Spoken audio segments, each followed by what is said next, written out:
I'd had an epileptic fit, and when I've gone down to have the fit, yeah, somebody's pretended to help me and robbed me. They took your money? Yeah. So I had to report it to Nelson Police, and they've told me to try and get help by through parcels. I'll just write your details. I've got 5 little ones. I've got 2 boys, 3 girls. And if it weren't for this place helping me, I'd got no help from nowhere. Right, this is going to take a short while, yeah, just sit down and enjoy your brew. Here at Maundy Relief we run a drop-in centre where people can get lunch. We also have some structured services, outreach, counselling, welfare advice. What we've noticed, particularly over the last year, is that there's been a rollback of what's available from statutory services. People like us and other small charities are picking up a lot of these pieces, but sometimes we have to ask ourselves, are we just propping up this system which is falling apart? How are you feeling now, Claire? All right. I'm not as worried now that I've got food and that for little ones. It's just that I didn't know where to go. My uncle brought me over, and it's the first time I've been able to get here to get help. Otherwise, I'd had no one to help me at all.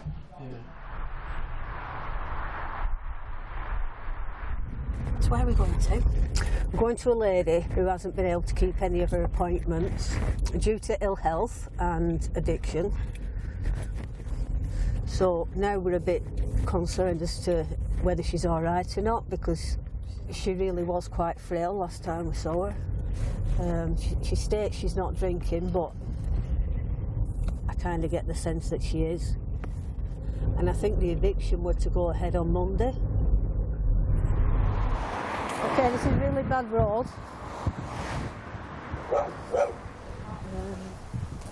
Well, you've looked at best job, so we're right back. I know, I didn't want to do that. I was hoping she'd be up.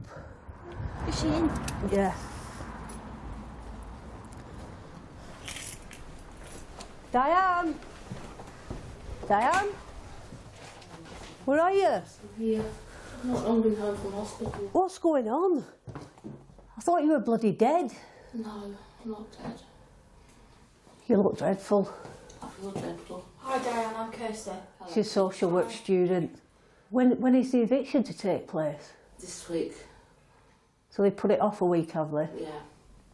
Because I wasn't in hospital. Right, Diane, we've got you a house to look at. Right. But you've missed 2 viewings. No.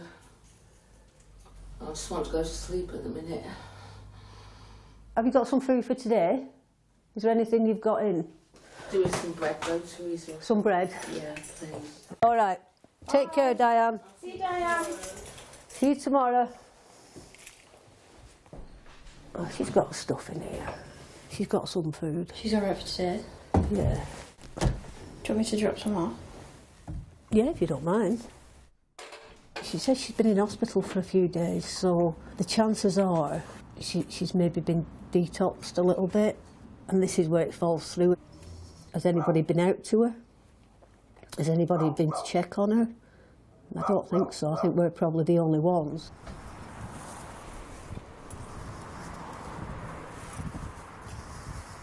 I was frightened.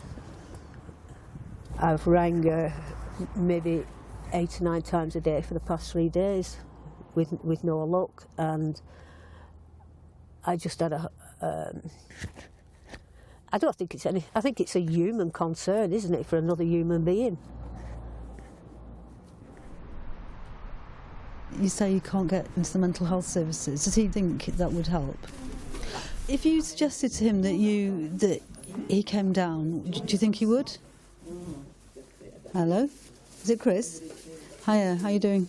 Why don't you just bob down and see us, Chris? You don't have to come when it's busy at lunchtime. We're dealing with people who are a lot more unwell.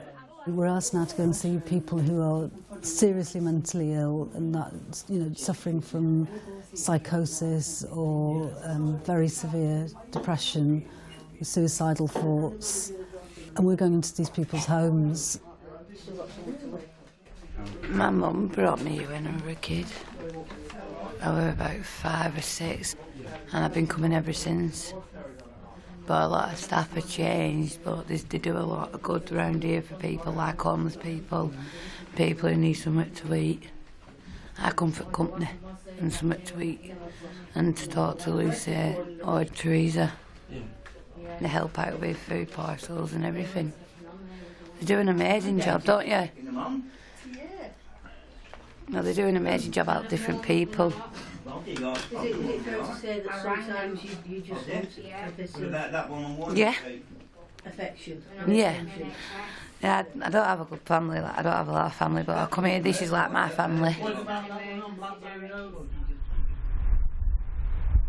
We see people on a daily basis who are addicted to heroin, using crack, using cocaine, using spice, and using and misusing prescription drugs.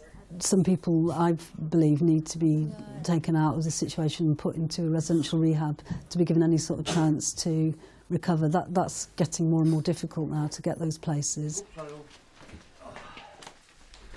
I've got much to do. That particular doctor has got my sick note and I can't get it. You should be able to get it for me. Can you ask her, please? If I'm in no fit state, I'm not well enough to do that. What's been going on? For me, homeless at the moment. I was asked to leave rehab just after Christmas. Where do you stay at night?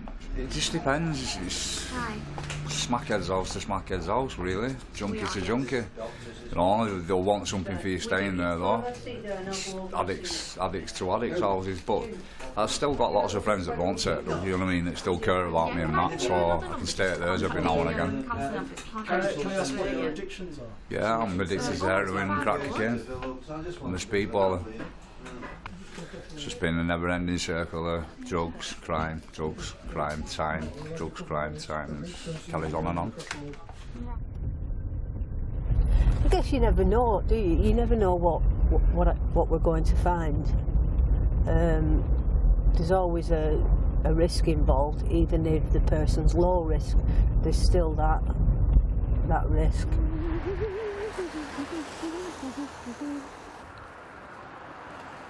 I rung about 10 times each day, so I weren't sure whether they'd actually come in and evicted you, or whether there was something more sinister, like you'd hurt yourself. I have thought about hurting myself before, as you know, and I have taken a couple of overdoses, but Yeah. that wasn't the case this time. No. But I guess you look so frail. Yeah, So how do you feel now? very much alone. And you are alone, aren't you? Because Yep. pretty much everything that was part of your world, job, son, home, All gone. And all down to me and my alcoholism. Or me and my drinking. But once you go on that slippery slope, you just can't, well, I feel that I can't control it. It just seems to take me over. And all the focus is on getting another drink, which makes everything else so much worse. And though logically I know that, it doesn't help. Just want that magic wand, but there isn't one.